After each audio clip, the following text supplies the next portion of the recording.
a nice way to write large numbers.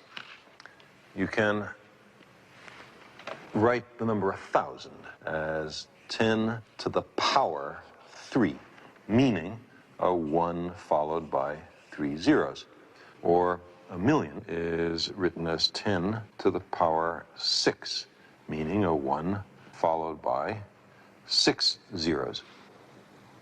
There's no largest number. If anybody gives you a candidate largest number, you can always add the number 1 to it. But there certainly are very big numbers. The American mathematician Edward Kasner once asked his young nephew to invent a name for an extremely large number, 10 to the power 100, which I can't write out all the zeros in this page for because there isn't room on the page. The boy called it a googol. If you think a googol is large, consider a googolplex. It's 10 to the power of a googol. That is a 1 followed not by 100 zeros, but by a googol zeros.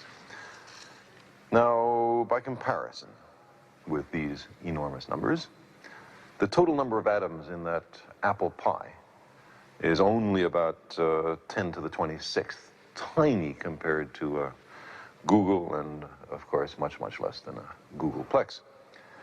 The total number of elementary particles, protons, neutrons, and electrons, in the accessible universe is of the order of 10 to the 80th, a 1 followed by 80 zeros, still much, much less than a googol, and vastly less than a googolplex.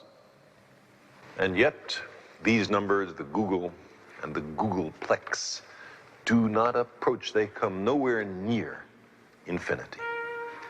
In fact, a googolplex is precisely as far from infinity as is the number 1. We started to write out a googolplex, but it wasn't easy. It's a very big number.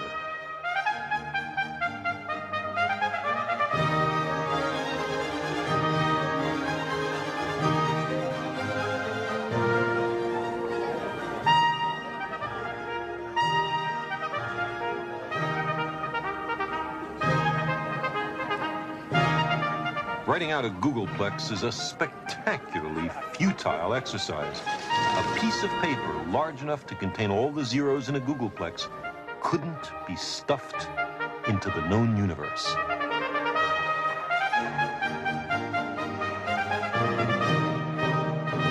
Fortunately, there's a much simpler and more concise way to write a googolplex.